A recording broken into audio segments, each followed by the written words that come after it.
আসসালামু আলাইকুম। সবাই কেমন আছেন? আশা করি সবাই ভালো আছেন। আজ আপনাদের জন্য নিয়ে এসেছি গল্পের দ্বিতীয় পর্ব। আশা করি গল্পটি আপনাদের ভালো লাগবে। তাহলে চলুন শুরু করা যাক। রাজু বসে আছে চায়ের দোকানে। বসে বসে রাতুলের জন্য ওয়েট করছে। প্রায় ঘন্টাখানেক পর রাতুল ছুটতে ছুটতে রাজুর সামনে এসে দাঁড়ায়। রাজু বলে, "কী রে, ছুটে ছুটে কোত্থেকে আসছিস?" "এখানটায় বস আগে।" রাতুল না বসে বলে, "আমি হসপিটাল থেকে আসছি।"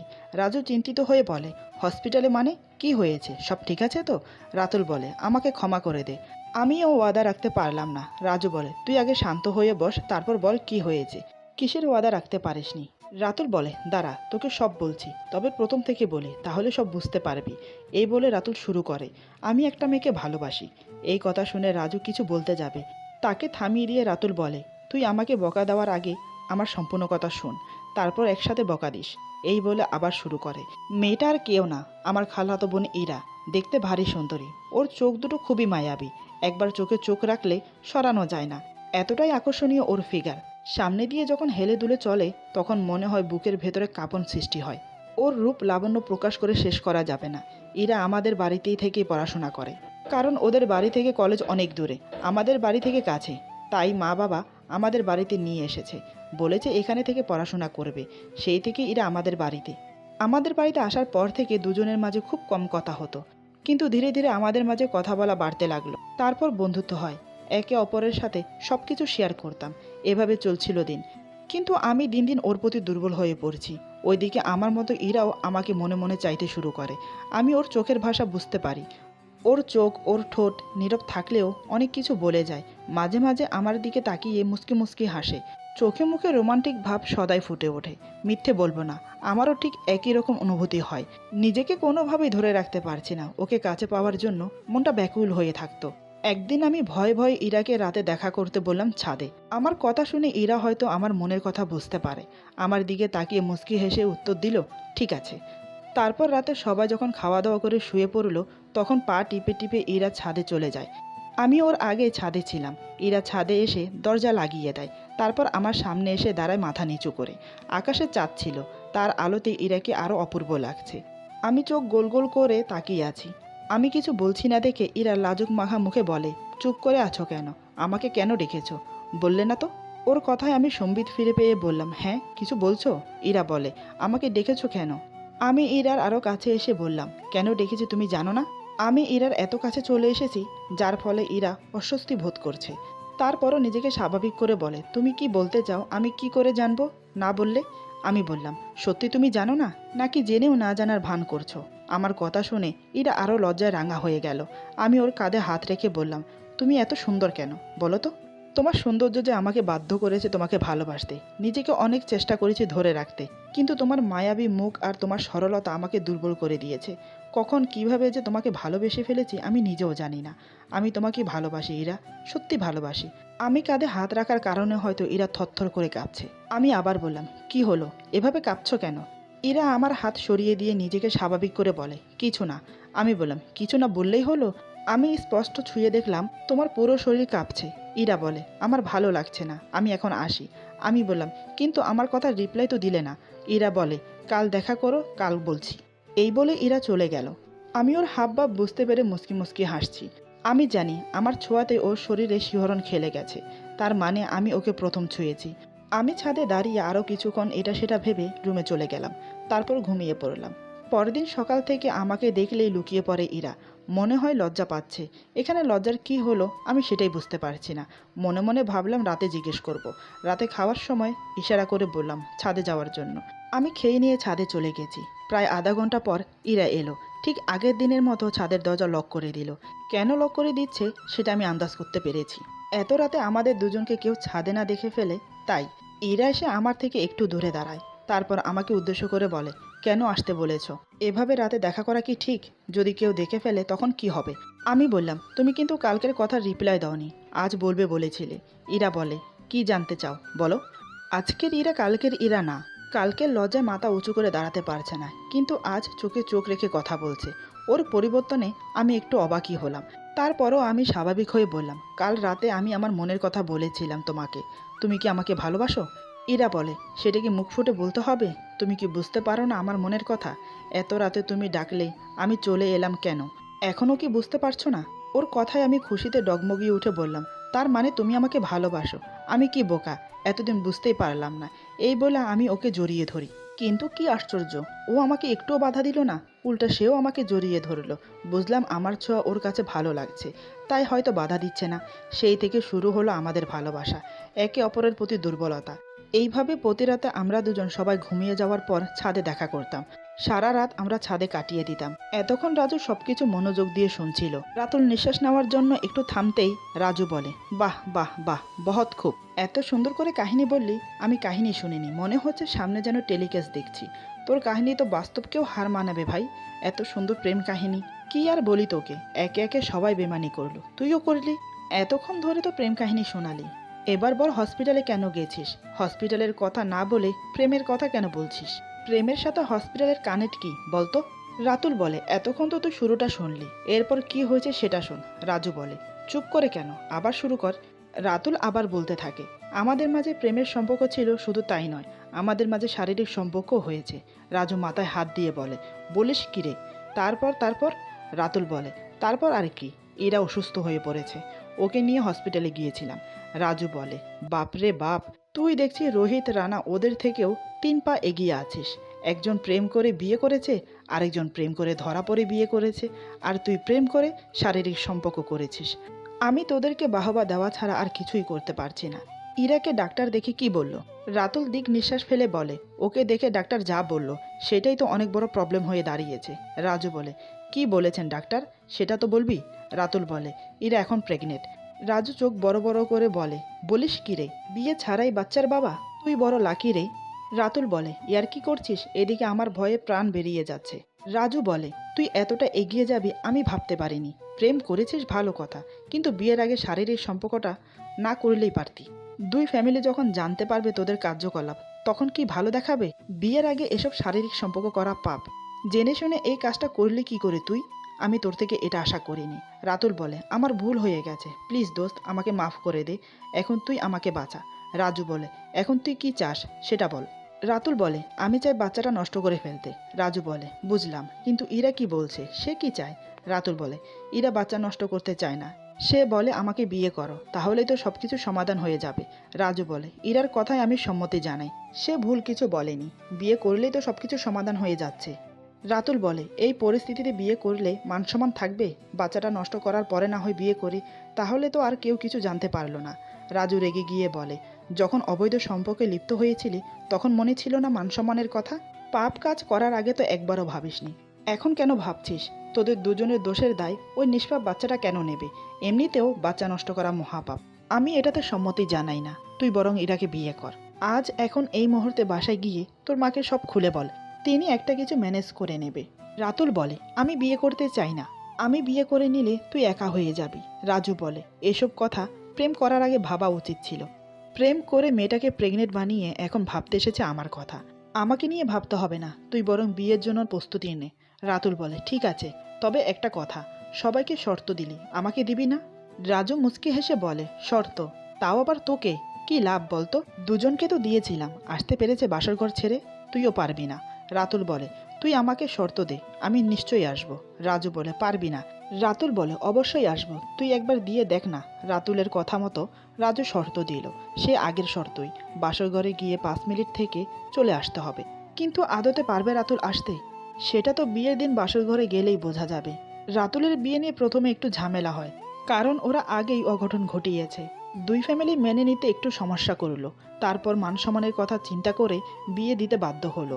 আজ রাতুলের বিয়ে, সবাইকে দাওয়াত দেওয়া হয়েছে, রোহিত রানা রাজু তাদেরকেও দাওয়াত দেওয়া হয়েছে। ওয়াদা ভঙ্গ করার কারণে রোহিত রানা বিয়েতে উপস্থিত হলেও কিন্তু দেখা না দিয়ে চলে যায়। কোন মুখে বন্ধুদের সামনে গিয়ে দাঁড়াবে? ওয়াদা ভঙ্গ করেছে, তাও আবার একবার নয়, সবার ক্ষেত্রে দুইবার। তাই একে অপরের থেকে পালিয়ে পালিয়ে থাকে। আজও তাই হলো, রোহিত রানা এসে সবার আড়ালেই চলে গেল। খুবই ধুমধামের সাথে রাতুল আর ইরার বিয়ে হলো। বাসর ঘরে যাওয়ার আগে রাজুকে বলে গেল ওয়েট করতে, সে 5 মিনিটের আগেই চলে আসবে। রাতুলের কথা মতো বেচারা রাজু ওয়েট করছে রাতুলের জন্য। এদিকে রাতুল বাসর ঘরে প্রবেশ করে দরজা লাগিয়ে দিল, তারপর ইরার সামনে গিয়ে বসলো। ইরা বড় করে ঘুমটা দিয়ে বসে আছে। রাতুল ধীরে ধীরে ঘুমটা সরিয়ে ইরার দিকে তাকিয়ে আছে। নববধূর সাজে ইরাকে খুব সুন্দর লাগছে। এর আগে ইরাকে দেখেনি এমনটা কিন্তু নয়, তবে আজ অন্যরকম একটা সৌন্দর্য ফুটে উঠেছে ইরার মাঝে। বিয়ের পানি লেগেছে গায়ে। শুনেছি বিয়ের পানি লাগলে নাকি মেয়েদের সৌন্দর্য আরো বেড়ে যায়। কথাটা সত্যি কিনা জানি না, আপনাদের কেউ জানা থাকলে কমেন্টে জানাবেন। রাতুলের কাছে তাই হয়তো ইরাকে নতুন নতুন মনে হচ্ছে। ইরা বলে, তুমি এমনভাবে তাকিয়ে আছো মনে হচ্ছে আমাদের অ্যারেঞ্জ ম্যারিড হয়েছে। এর আগেও তো তুমি আমাকে দেখেছো, হাতে হাত রেখে চোখে চোখ রেখে এমনকি বুকের মাঝে রেখেও স্বাদ নিয়েছো। রাতুল বলে, সেটা আলাদা, আজ আমাদের বিয়ে হয়েছে, আজ তোমাকে অন্যরকম লাগছে। নববধূর সাজে তোমাকে কি লাগছে সেটা বলে বোঝাতে পারবো না। ইরা করুণ সুরে বলে, আমি ভাবতে পারিনি আমার কপালে এত সুখ থাকবে। আমি প্রথমে ভয় পেয়ে গিয়েছিলাম, ভেবেছিলাম তুমি হয়তো আমার হাত ছেড়ে দেবে, কিন্তু না, আমার ধারণাকে ভুল করে দিয়ে আপন করে নিলে। রাতুল ইরার দুই গাল চেপে ধরে বলে, এমন করে বলতে নেই, আমি তোমাকে সত্যি ভালোবেসেছি। বিপদের সময় তোমার হাত ছেড়ে দেব তেমন কাপুরুষ আমি নই। এই বলে ইরাকে বুকে টেনে নেয়। তারপর পিঠে হাত বুলাতে বুলাতে বলে, সারা জীবন তোমার খেয়াল রাখবো, তোমার পাশে থাকবো। ইরা বলে, সত্যি বলছো? রাতুল বলে, কেন তোমার বিশ্বাস হয় না? ইরা বলে, কেন হবে না, অবশ্যই তোমাকে বিশ্বাস করি। রাতুল বলে, আজ আমাদের বাসর রাত, আজকের রাত আমরা স্মরণীয় করে রাখবো। এই বলে ইরার কপালে চুমো খেয়ে শক্ত করে জড়িয়ে ধরে শুয়ে পড়ে। ইরা রাতুলকে জড়িয়ে ধরে কিস করে বলে, আমি জানি আজ রাতে তুমি আমাকে ছাড়বে না, তবে যা করবে একটু সাবধানে করবে, কারণ আমি প্রেগনেন্ট। রাতুল বলে, আমার মনে আছে, কারণ ডাক্তার আপা বলেছিল এখন সহবাস করতে একটু সাবধানে যেন করি। তুমি চিন্তা করো না, আমি যা করব আরামসে করব। এই বলে ইরাকে আদর করতে থাকে। এইভাবে সারা রাত গল্প করে ভালোবেসে আদর করে কাটিয়ে দিল। ওইদিকে রাজু একা একা দাঁড়িয়ে 2 ঘন্টা পর্যন্ত ওয়েট করল, কিন্তু রাতুল এলো না। তারপর রাজু নিরাশ হয়ে বাড়ির দিকে চলে গেল। আগের বন্ধুদের মতো রাতুল ওয়াদা ভঙ্গ করার কারণে নিজেকে অপরাধী মনে করে আর রাজুর সাথে দেখা করেনি। রাজু বেচারা একা হয়ে গেল। 3 বন্ধু বিয়ে করে দিব্যি সংসার করছে। একই পাড়ায় থাকে সবাই, অথচ কারোর সাথে কেউ দেখা করে না। সবাই যার যার কাজ আর সংসার নিয়ে ব্যস্ত, শুধু রাজু ছাড়া। এভাবে দিন যেতে থাকে। দেখতে দেখতে আরও 1 বছর কেটে গেল। রাজু এখন নিজের বাবার বিজনেস দেখাশোনা করছে। বিজনেসে ভালোই নাম কামিয়েছে রাজু, তাই ফ্যামিলি থেকে চাপ সৃষ্টি করছে বিয়ে করার জন্য। রাজু বিয়ে করতে রাজি না, কিন্তু ফ্যামিলির কাছে হার মানতে হলো। মা বাবার পছন্দের মেয়েকে বিয়ে করবে বলে সিদ্ধান্ত নিল। সেটাই হলো, মা বাবা মেয়ে পছন্দ করে বিয়ের দিন ঠিক করলো। আজ রাজুর বিয়ে। বিয়েতে 3 বন্ধুকে দাওয়াত দেওয়া হয়েছে। সবাই এসেছে বটে, রাজুর সাথে দেখাও হয়েছে, কিন্তু বিয়ের ঝামেলার কারণে তেমন কথা হয়নি। রাত বাড়তেই সবাই চলে গেল যার যার বাড়িতে। আজ রাজুকে শর্ত দেওয়ার মতো কেউই রইল না। রাজুর নির্দ্বিধায় বাসর ঘরে প্রবেশ করলো, কিন্তু নার্ভাস ফিল করছে। অচেনা একটি মেয়ে, যে কিনা আজ তার বউ সেজে বসে আছে, এই অচেনা মেয়ের সাথে সারা জীবন থাকতে হবে। আজ 3 বন্ধুর মতো তারও অভিজ্ঞতা হবে বাসর ঘরের। বাসর ঘরে কি আছে আজ সেটা জানতে পারবে। এসব কথা দাঁড়িয়ে দাঁড়িয়ে চিন্তা করছে রাজু। তার বউ নববধূ সেজে অপেক্ষা করছে তার জন্য, অথচ এত কাছে এসেও তার কাছে যেতে পারছে না রাজু। খুবই সংকোচ করছে, কিভাবে শুরু করবে সেটাই বুঝতে পারছে না। পাক্কা আধা ঘন্টা রাজু ওইভাবে দাঁড়িয়ে চিন্তা করতে থাকে। কেউ কিছু শিখিয়ে দেয়নি। এদিকে রাজুর বউ সুমিতা বসে বসে বোর হতে থাকে। মনে মনে ভাবছে, এ কেমন ছেলে রে বাবা, সায় দাঁড়িয়ে আছে পাক্কা আধা ঘন্টা। রাজু মনে মনে বলে, না, এভাবে দাঁড়িয়ে থাকলে হবে না, এগিয়ে গিয়ে কথা বলে দেখি। এই ভেবে রাজু সামনে এগিয়ে গিয়ে বলে, আমি কি তোমার সামনে বসতে পারি? সুমিতা বলে, জি বসতে পারো। রাজু সুমিতার সামনে বসে, তারপর আমতা আমতা করে বলে, ইয়ে মানে আমি কি তোমার ঘুমটা সরাতে পারি? সুমিতা মুখে কিছু না বলে মাথা নেড়ে সম্মতি জানায়। রাজু ধীরে ধীরে সুমিতার মাথার ঘুমটা সরিয়ে দেয়। সুমিতার সাথে সাথে চোখ বন্ধ করে নেয়। রাজু মুগ্ধ নয়নে তাকিয়ে আছে। ওর বউটা যে এত সুন্দর আগে কেন চোখে পড়েনি? তাহলে হয়তো সময় নষ্ট না করে পাশে বসে ওকে দেখতেও মন ভরে। রাজু বলে, মাশাআল্লাহ, তুমি অনেক সুন্দর। এরপর বলে, এভাবে চোখ বন্ধ করে রাখবে, আমাকে দেখবে না? সুমিতা চোখ খুলে রাজুকে দেখে আবার চোখ নিচে নামিয়ে নেয়। রাজু বুঝতে পারে সুমিতা লজ্জা পেয়েছে। রাজু বলে, লজ্জা পেলে তোমাকে আরো সুন্দর লাগে, আমি কি তোমার হাত ধরতে পারি? সুমিতা বলে, জি। রাজু সুমিতার হাত ধরে শক্ত করে। এই প্রথম কোনো মেয়ের হাত ধরেছে। সত্যি মেয়েদের হাত কি তুলতুলে নরম হয়। কি মনে হতে রাজু আবার জিজ্ঞেস করে, একটা কথা জিজ্ঞেস করি? সুমিতা বলে, কি কথা বলো? রাজু বলে, আমাকে তোমার স্বামী হিসেবে পছন্দ হয়েছে? সুমিতা বলে, পছন্দ না হলে কি বিয়ে করে তোমার ঘরে আসতাম? রাজু বলে, ও, তাও তো কথা ঠিক। রাজু কোনো ভাষা খুঁজে পাচ্ছে না, কি বলবে। হঠাৎ কি মনে হতেই বলে, কিছু মনে না করলে আমি তোমার আরেকটু কাছে এসে বসতে পারি? সুমিতা বলে, আমি তোমার স্ত্রী, আমার থেকে কোনো কিছুর জন্য অনুমতি নিতে হবে না। তোমার যা ইচ্ছে তাই করতে পারো, যা বলতে ইচ্ছে করে তাই বলতে পারো। এই কথা শুনে রাজু মনে সাহস পেল। সুমিতা যখন অনুমতি দিয়েছে, তাহলে কেন এত দূরত্ব রেখে বসে আছি? এই ভেবে রাজু সুমিতার কাছে গিয়ে গা ঘেঁষে বসে। তাতে করে সুমিতা আরো লজ্জা পায়। হয়তো অচেনা বলে এমন হচ্ছে। রাজু আর সুমিতা দুজন এখন মুখোমুখি। একে অপরের নিঃশ্বাস দুজনের গায়ে পড়ছে। সুমিতার বুক ধুকধুক করছে। রাজু এবার সুমিতার মাথা থেকে ওড়না সরিয়ে দেয়। সুমিতা চুপ করে বসে আছে। সুমিতা বলে, আমি ঘুমাবো, আমার ঘুম পাচ্ছে। রাজু বলে, আজ আমাদের বাসর রাত। আমি তো ভেবেছি সারা রাত তোমার সাথে গল্প করে কাটিয়ে দেব। এখন তুমি বলছো ঘুমাবে, ঠিক আছে, ঘুমিয়ে পড়ো। সুমিতা বলে, তুমি কি আমার কথায় রাগ করেছো? রাজু বলে, না, এখানে রাগ করার কি আছে? সুমিতা বলে, ঠিক আছে, আমি ঘুমোবো না, তোমার সাথে গল্প করব। রাজু খুশি হয়ে বলে, তুমি অনেক ভালো, তোমার থেকে একটা জিনিস চাইবো, দেবে? সুমিতা বলে, কি বলো? রাজু বলে, মানে আমার না খুব ইচ্ছে করছে তোমাকে জড়িয়ে ধরতে। আমার কথা মাইন্ড করো না প্লিজ। আমার মনের চাহিদা প্রকাশ করলাম মাত্র, তুমি না চাইলে জোর করব না। সুমিতা বলে, আমি তোমাকে আগেই বলেছি আমি তোমার স্ত্রী, তোমার যা মন চায় তাই করতে পারবে। এই কথা শুনে রাজু সুমিতাকে জড়িয়ে ধরে কিস করে। এই প্রথম কোনো মেয়েকে জড়িয়ে ধরে কিস করছে রাজু। সুমিতা লজ্জায় মুখ লুকায়। রাজু মুখ থেকে হাত সরিয়ে বলে, আমি তোমার স্বামী। স্বামীর কাছে স্ত্রী লজ্জা পেতে নেই। সুমিতা বলে, লজ্জা নারীর অলংকার, তুমি জানো না? রাজু বলে, তা তো জানি, তাই বলে স্বামীর কাছে লজ্জা পেলে হবে কি করে বলো? আজকের রাত আমরা স্মরণীয় করে রাখবো। তুমি কি চাও না স্মরণীয় করে রাখতে? সুমিতা বলে, হ্যাঁ চাই তো। রাজু বলে, তাহলে বলো আজ দেবে তোমাকে ভালোবাসতে? সুমিতা রাজুর বুকে মুখ লুকিয়ে বলে, যা দুষ্ট, এসব জিজ্ঞেস করতে হয় নাকি? স্বামী স্ত্রীর ভালোবাসা তা তো এমনি হয়ে যায়। রাজু বলে, ও তাই বুঝি, আমি তো জানতাম না, তাহলে বসে বসে কেন সময় নষ্ট করছি? এই বলে সুমিতাকে নিয়ে শুয়ে পড়ে। তারপর সুমিতাকে জড়িয়ে ধরে আদর করতে থাকে। ধীরে ধীরে সুমিতার পরনের শাড়িটা খুলে ফেলে। ঘরে ডিম লাইট জ্বলছে। সেই আলোতে রাজু সুমিতার পা থেকে মাথা পর্যন্ত দেখে নিচ্ছে। সুমিতার কত সুন্দর ফিগার। রাজু মুখ ফুসকে বলে দিল, সুমিতা, তোমার ফিগার খুবই আকর্ষণীয়। আমি যে দেওয়ানা হয়ে গেলাম। সুমিতা রাজুকে শক্ত করে জড়িয়ে ধরে বলে, তোমার মুখে কিছুই আটকায় না। রাজু বলে, কি করে আটকাবে বলো, তোমাকে দেখে তো আমার পুরো মাথা নষ্ট। এই বলে রাজু সুমিতার ঠোঁটে ঠোঁট মিশিয়ে দিল। তারপর ধীরে ধীরে দুজন সঙ্গমে লিপ্ত হলো। এই দুজন কপত কপতিকে দেখে কেউ বলবে এরা অচেনা নারী পুরুষ, বলবে আগে থেকেই প্রেম করেছে, আগে থেকে একজন আরেকজনকে চেনে। এভাবে চার বন্ধুর বিয়ে হয়ে গেল। চারজন বাসর ঘরের অভিজ্ঞতা অর্জন করলো। এখন সবাই ওয়াদা ভঙ্গ করেছে, তাই কেউ কাউকে দোষ দিতে পারবে না। প্রেম করে বিয়ে করলেও করেছে, পারিবারিকভাবে বিয়ে করলেও করেছে, সেই একই তো হলো। একদিন চার বন্ধু একত্রিত হলো নদীর পাড়ে। চারজনই গোল হয়ে বসেছে। আলোচনা চলছে বাসর রাত নিয়ে। বাসর রাতে কার কেমন অভিজ্ঞতা হয়েছে। সর্বপ্রথম রোহিতকে জিজ্ঞেস করা হয়। সে বলে, বাসর রাত জীবনে একবারই আসে। সেই রাতে স্বামী স্ত্রী একে অপরের মনের কথা খুলে বলে। বাসর রাত হলো একটা মায়াবী রাত। তোরা তো জানিস আমি প্রেম করে বিয়ে করেছি, তাই আমাদের দুজনের মাঝে তেমন লজ্জা ছিল না। বিয়ের আগেই তো একে অপরকে জড়িয়ে ধরা, কিস করা প্রতিদিনই হতো, শুধু শারীরিক মিলনটা ছাড়া। সেই স্বাদ পেলাম বাসর ঘরে। তাই হয়তো ভালোবাসার মায়া আচ্ছন্ন হয়ে পড়ে বেরিয়ে আসতে পারিনি। তারপর এলো রানার পালা। সে বলে, রোহিত ঠিকই বলেছে, বাসরাত অনেক আশা আকাঙ্ক্ষার পরে আসে, যার জন্য মানুষ স্বপ্ন দেখে।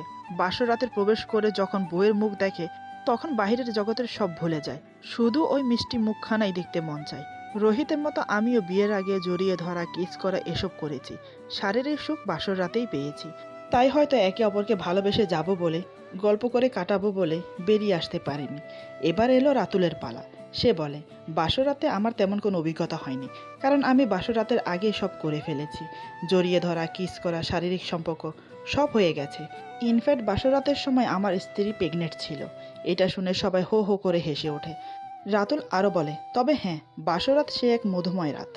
ভালোবাসার মানুষ যতই পুরনো হয়ে যাক, কিন্তু বাসরাতে তাকিয়ে নতুনই মনে হয়। যেমন আমার মনে হয়েছিল ইরাকে। সম্পূর্ণ অতীত ভুলে গিয়ে আমরা বাসর রাতকে নতুন করে এনজয় করেছি।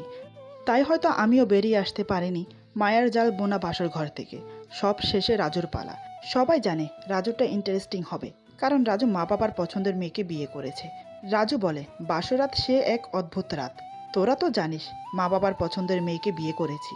বিয়ের আগে শুধু একবারে দেখেছি ওকে, তাও শুধু এক নজর, ভালো করে দেখিনি। বিয়ের দিনও তেমন খেয়াল করিনি। রাতে যখন বাসর ঘরে প্রবেশ করি, প্রথমে আমি আধা ঘন্টা পর্যন্ত দাঁড়িয়ে দাঁড়িয়ে ভাবছিলাম কিভাবে শুরু করব। অচেনা একটা মেয়েকে বিয়ে করে নিজের বউ বানালাম, তার সাথে সারা জীবন থাকতে হবে, কিন্তু এখন কিভাবে শুরু করব সেটাই বুঝতে পারছিলাম না। তারপরও মনে সাহস নিয়ে কাছে গিয়ে দাঁড়ালাম, অনুমতি নিয়ে বসলাম একটু দূরত্ব রেখে, আবার অনুমতি নিয়ে মাথার ঘুমটা সরালাম। সত্যি বলতে আমি অবাক হয়ে গিয়েছিলাম ওকে দেখে। এতটা সুন্দর লেগেছিল বাসর রাতে ওকে। মনে মনে ভাবছিলাম, আগে যদি জানতাম এত সুন্দর আমার বউ, তাহলে আধা ঘন্টা বরবাদ না করে আগে এসে বসে বসে দেখতাম। আবার অনুমতি নিয়ে কাছে আসতে যাব, সে আমাকে বলে, আমি তোমার স্ত্রী, তুমি যা মন চায় তাই করতে পারো, যা বলার তাই বলতে পারো। তারপর আর কি, শুরু হয়ে গেল ভালোবাসা। সারা রাত আদর, সোহাগ, গল্প এসব করেই কাটিয়ে দিলাম। অভিজ্ঞতা হলো এই যে, বিয়ে করে একটা সঙ্গিনী পেলাম যে কিনা আমার খুব খেয়াল রাখে, রাতে আমার বুকে থাকে, আমাকে নিয়ে ভাবে। বিয়ের পর সংসার ভারী হয়ে যায়, ঘাড়ে দায়িত্ব এসে পড়ে। তখন এই বন্ধু বান্ধব নিয়ে ঘুরে বেড়ানো, আড্ডা দেওয়া হয়ে ওঠে না। তবে আমরা 4 বন্ধু প্রতিদিন না পারি সপ্তাহে একবার অন্তত আড্ডা জমাবো। কি বলিস তোরা? সবাই চেঁচিয়ে বলে, হ্যাঁ ঠিক বলেছিস। আমরা সপ্তাহে একবার একত্রিত হয়ে আড্ডা দেব, প্রত্যেক শুক্রবার। সেই থেকে 4 বন্ধুর আড্ডা বসতো প্রত্যেক শুক্রবারে। পুরো সপ্তাহে কে কী করেছে তারই আড্ডা চলতো। আজকের গল্প এখানে সমাপ্ত। সবাই ভালো থাকবেন। আল্লাহ হাফেজ।